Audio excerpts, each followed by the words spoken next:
Hello, everyone. Juxtaposition here. Just enjoying my cup of Joe from my Juxtaposition 1 coffee mug.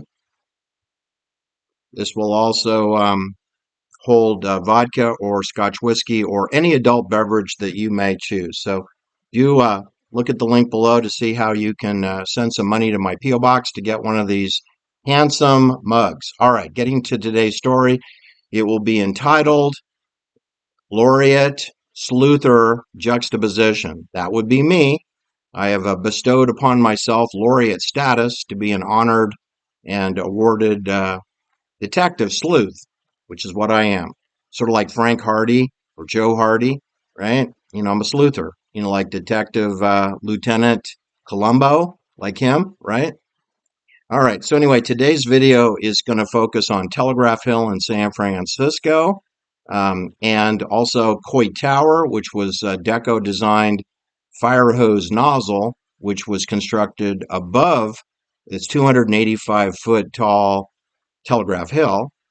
All right. And so it even gets taller. Telegraph Hill is a military outpost for reconnoitering and surveying and noting shipping traffic in and out of the San Francisco Bay from the Pacific Ocean, in and out, cargo deliveries or export.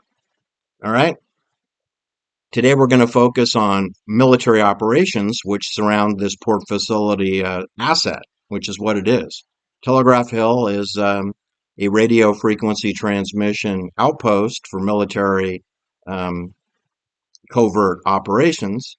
So why would you be surprised that surrounding the hill and on the hillside, Telegraph Hill, why would you be surprised to know that there are multiple, if not dozens, of military operations that have occurred for the last 100 years or more than 100 years, of activities going on in and around the Coit Tower, Telegraph Hill area.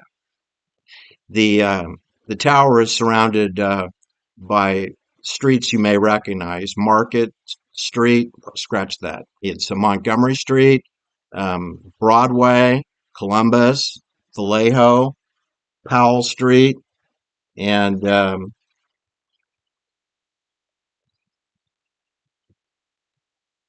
Bay Street, and Embarcadero. That pretty much secures the perimeter of this 285-foot hill, which originally, when the Spanish were here in 1775, 1776, when the Spanish opened the Presidio Army Base, which became the anchorage for the Golden Gate Bridge later. But when the Spanish were here, they called Telegraph Hill, they referred to it as Loma Alta, which means high hill. And then when we had the Swiss gold rush, pioneered by Johann Sutter, who was not an American citizen, he was a Swiss national who had his employee, James Marshall, a 33-degree Mason, discover gold at the lumber mill on the American River up near Sacramento way. It's called New Helvetia, New Switzerland. 49,000 acres of land. That's a 13. 4 plus 9 is 13. Unity amongst Masons. Well, Johann Sutter discovered gold in California. Then they rang the dinner bell about 9 months later, and 750,000 to a million people showed up in the next couple of years, including Irish immigrants. And when the Irish came to San Francisco, they raised goats on Telegraph Hill, changing the name from Loma Alta to Goat Hill. Meanwhile, the Spanish Army, the Mexican Army, and the Union Army of the 13 colonies, America, they installed lookout posts and people up there. And later, when the telegraph was moved into operation, they had radio switching equipment, transponders atop Telegraph Hill, which that what coined its name to this day, Telegraph Hill. That has to do with sending and receiving messaging. Now, typically, the cover story is it's to monitor all the shipping traffic entering and exiting the San Francisco Bay. You do know that was under surveillance in the 1800s, and it's under surveillance in the 2000s also. That everything to do with the port facility is under surveillance, both in the port facility and on the perimeter of the port facility. and in and around the port facility. So why would you be surprised to know that there are literally dozens of military operations going on in and around Telegraph Hill? But let's start the story with Lily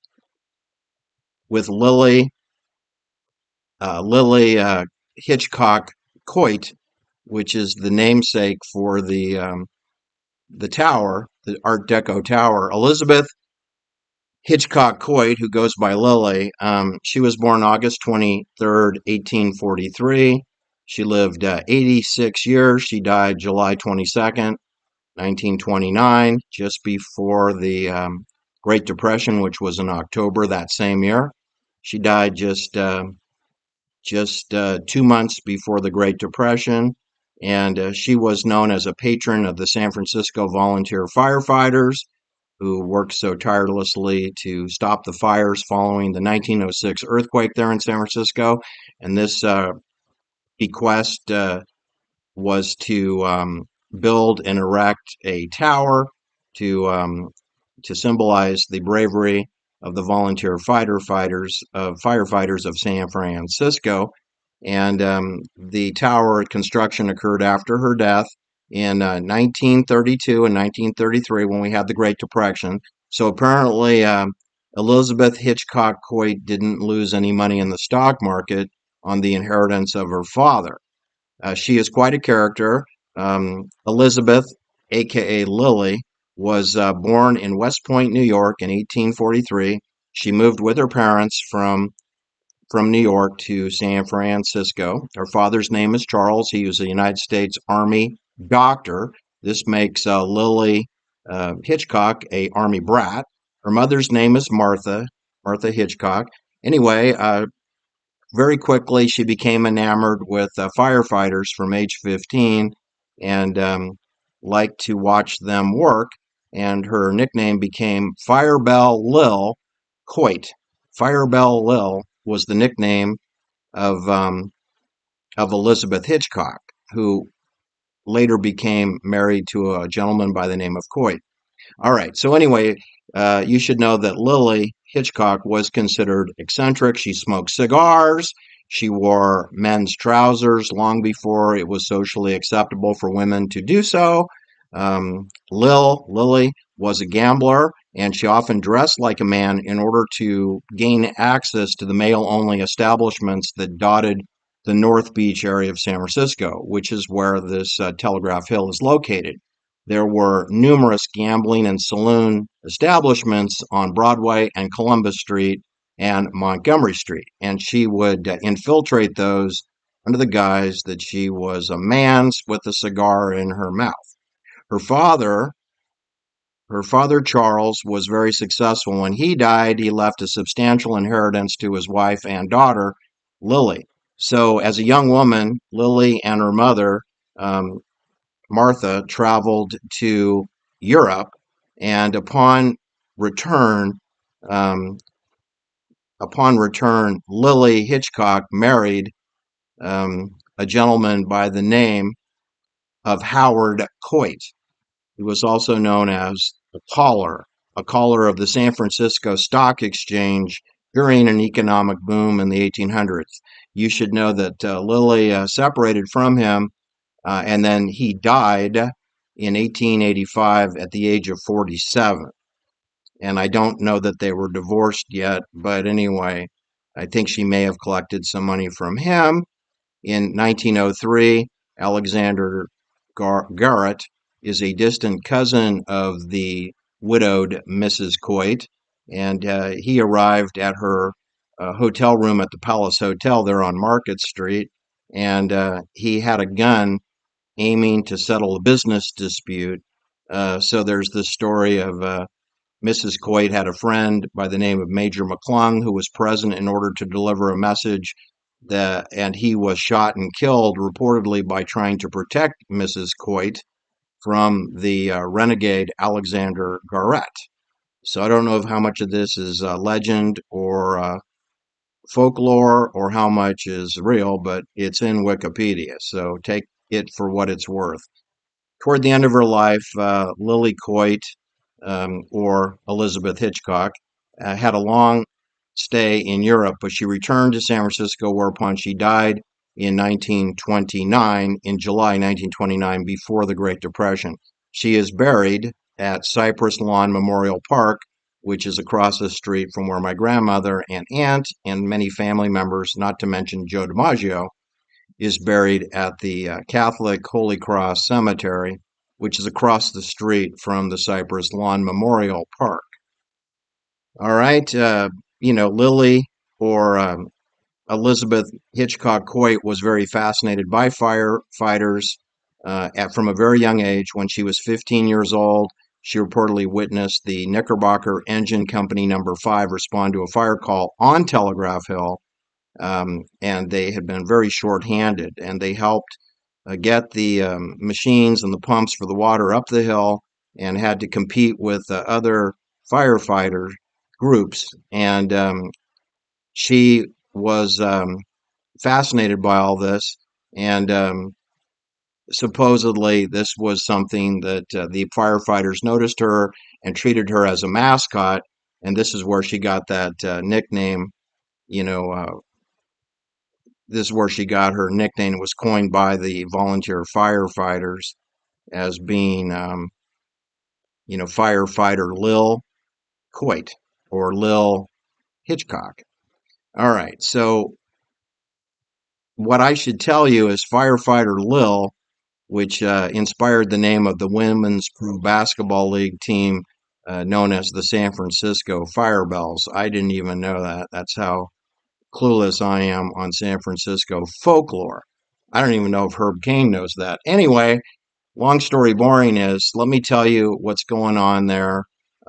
Since the Spanish initially created a lookout post on Telegraph Hill, then the Mexicans took it over, then the Union Army, and then Lily Hitchcock Coit, after her death, they built a what appears to be a military obelisk in the shape of a volunteer firefighter hose nozzle.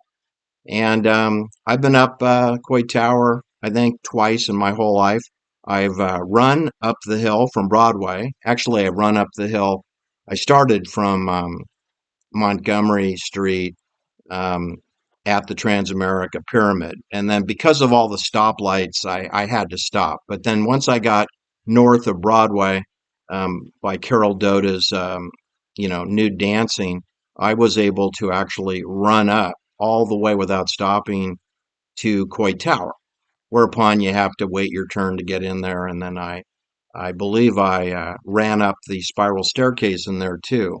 I may not have run all the way because there might have been some slower traffic. All right. So, long story boring is, everything works in clusters. The military likes to do things together, like the Presidio. We had the Church of Satan outside the gate with Anton LaVey, whose real name is Howard Levy of Chicago. And he was a member, I believe, of the Clyde Beatty Circus, which makes him an actor, which means the church was fake, but it was outside the gate. He was then dispatched and replaced by Michael Aquino, who is United States Army intelligence officer, and he was allowed to start the Temple of Set Church inside the gate of the Presidio.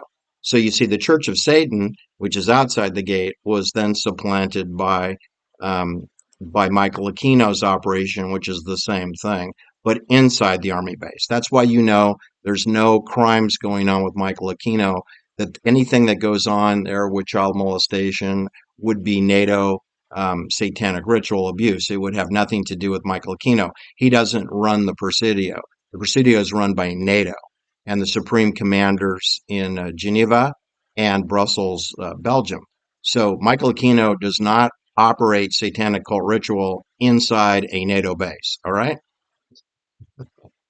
That's just how we roll here. Anyway, you should know that Melvin Belli lives atop Telegraph Hill, uh, zero point 0.2 miles from Coit Tower, which means 2.5 blocks. I mean, you could walk from Melvin Belli's home to Coit Tower in under, 2.5, 3 minutes, let's say. Let's say 3 minutes. I think you could do it. Even if you weren't in physical condition, I think it's an under 3 minute walk. The address for Melvin Belli's home is 1228 Montgomery Street. Montgomery Street is a cul-de-sac. they put up a concrete retaining wall, and then um, they built a staircase, and then so you cannot drive a car to Melvin Belli's house on Montgomery Street. You have to go around and use some side streets to get atop Telegraph Hill. Now, there's a very suspicious restaurant by the name of the Julius Castle, which is now going to be reopening soon. It's been closed for about 20 years. And there's a San Francisco lawyer who's reopening it. Lord knows why. There must be a military purpose for it. Anyway, the address of Julius Castle is 1541 Montgomery Street. There have been Hollywood movie stars and producer directors who've done photo ops at this Julius Castle. I'll provide a link below. I don't want to get too into it tonight on today's video, but it's used for operations in military.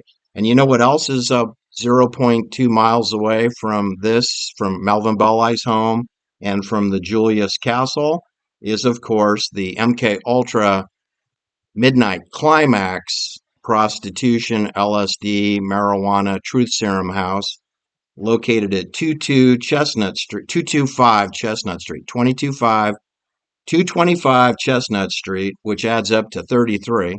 2 plus 2 plus 5 is 15. 15 is a 1 plus 5 is a 6. 6 is a 33.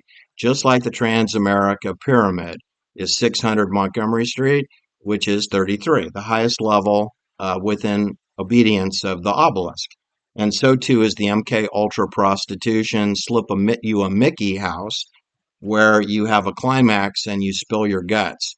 And this is where the CIA would bring potentially executives or targeted individuals to 225 Chestnut Street to apply them with drugs and or vodka and LSD using a prostitute, and then use two-way mirrors, listening devices, and video cameras to gain information, document it, and create extortion. You know, like Jeffrey Epstein would. Like Jeffrey Epstein, do you see any difference? This is being done in 1955 to 1965. 1955 to 1965. Well, I mean, Jeffrey Epstein was just in diapers then, and they were doing the same operation that Jeffrey Epstein's doing, and they were doing it when Jeffrey Epstein was just being birthed, okay? He was just being born, and it was already fully in operation on Telegraph Hill in San Francisco, just below Coit Tower, right?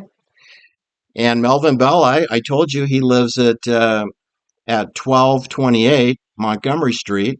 And look at all the military operations that Melvin Belli's been in.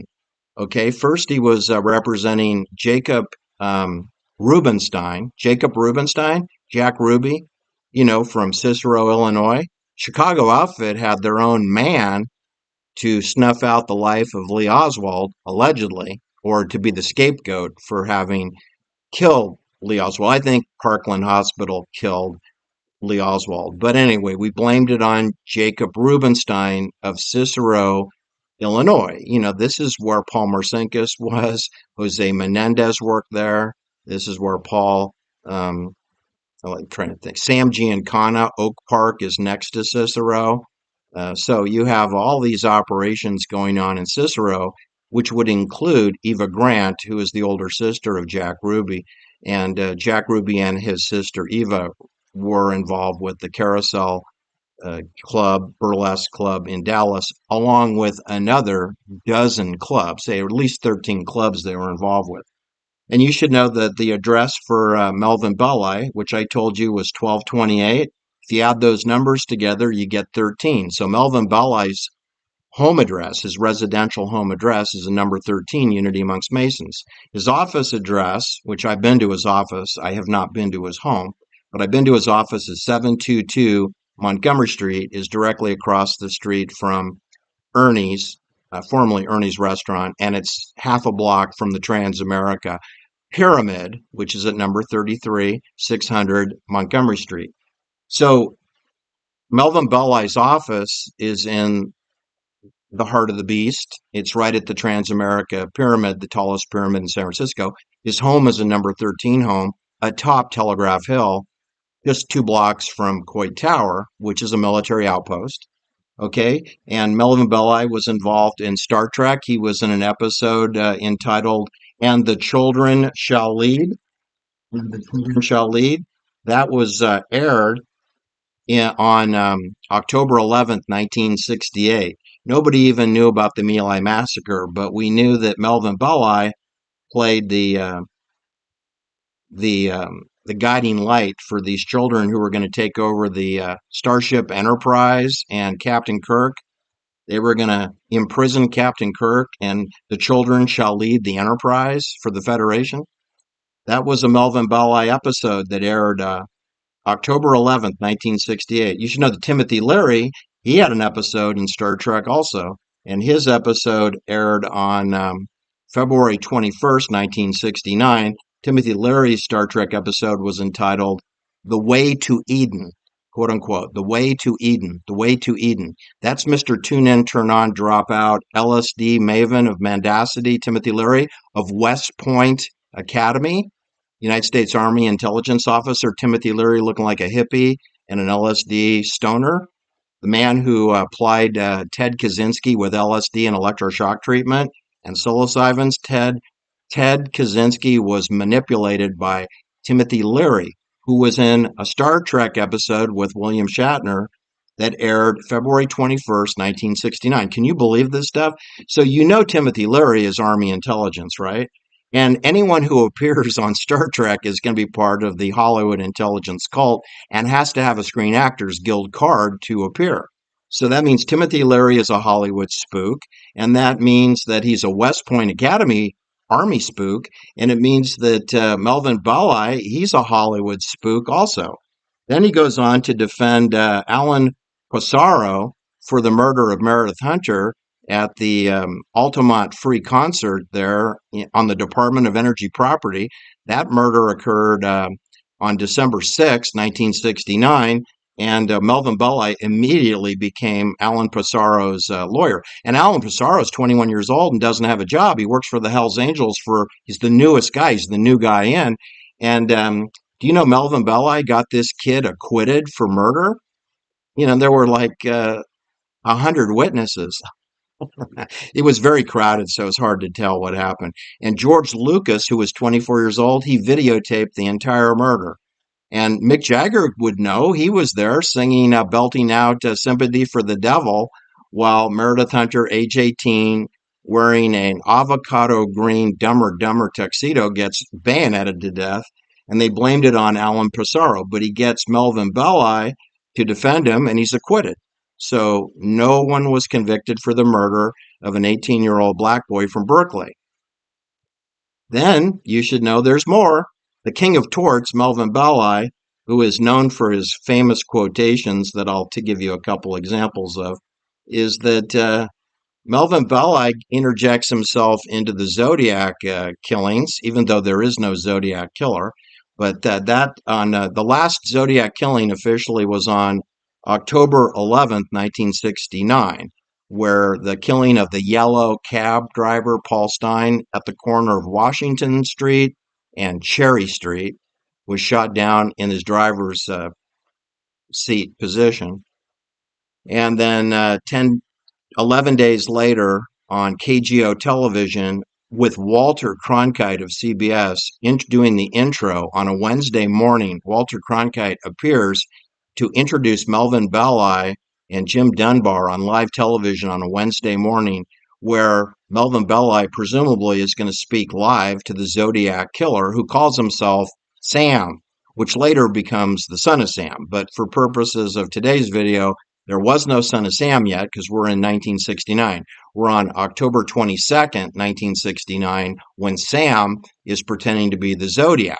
And he needs a lawyer, and Melvin Belli is volunteering for pro bono work with the Zodiac, but it never happened.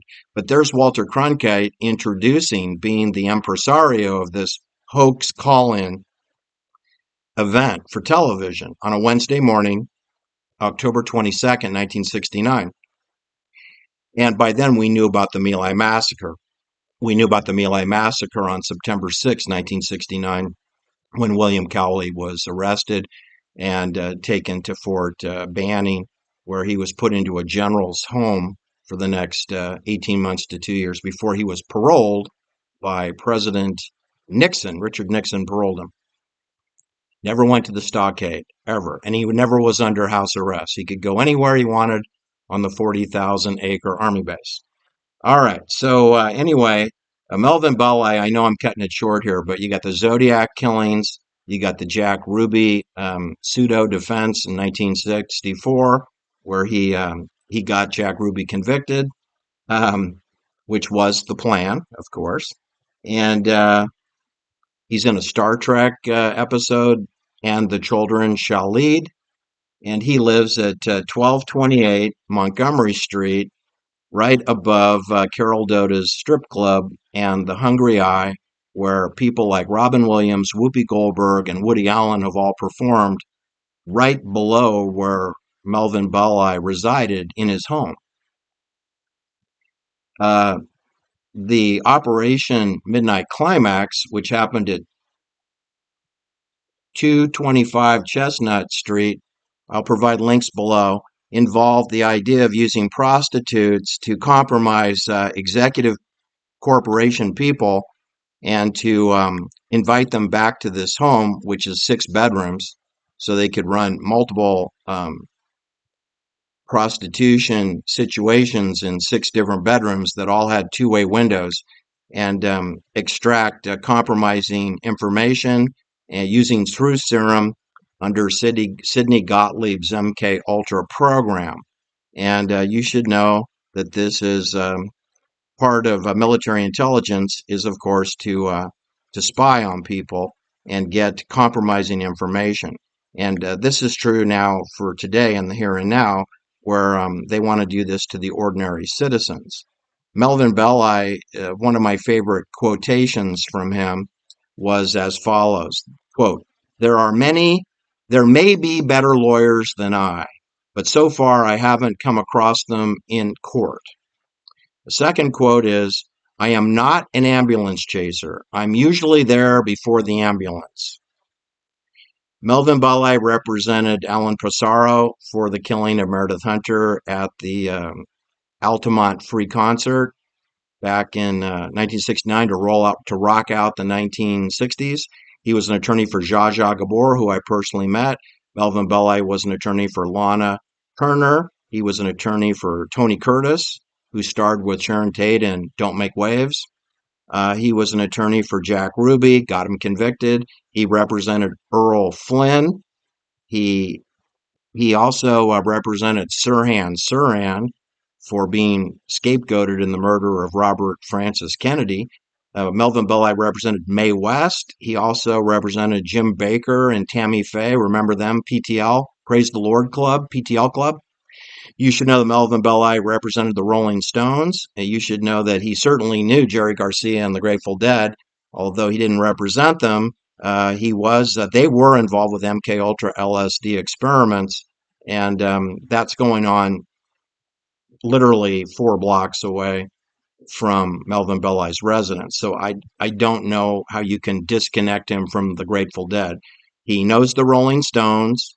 He also represented Martha Mitchell, who was the wife of the Attorney General, the highest law enforcement person under Richard Nixon. He represented Martha Mitchell.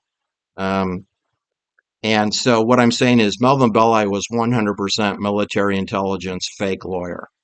And he was on Star Trek with William Shatner and Leonard Nimoy.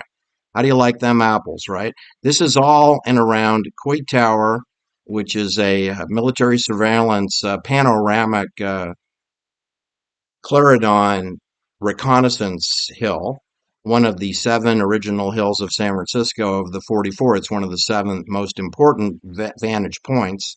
The 7 significant hills are reconnaissance hills. Like I said, Twin Peaks is 2, and you got Mount Davidson, and you got Telegraph Hill, that's 4.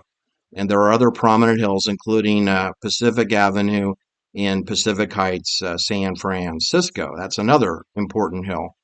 All right, so that's it for today. I hope you enjoyed my video. Do like and subscribe. Do share my videos with like-minded people. I'm heavily shadow banned for obvious reasons. And do look into obtaining a Juxtaposition 1 coffee mug, and we'll see you on the other side. Do check the footnotes. The devil's in the detail. There's a lot of pertinent, valuable information about Julius Castle and Melvin Belli's residence, Melvin Belli, the attorney, the king of torts, and also Ken Kesey, Whitey Bulger, the Grateful Dead, um, and the operations in and around Broadway with the strip clubs and the nude dancing and the comedy stores and the restaurants in and around Washington Square, Columbus Street, Broadway, Montgomery Street, Ernie's, Tommy Toys, the Transamerica Pyramid, and port facility activities. Take care. Have a great day. Bye now.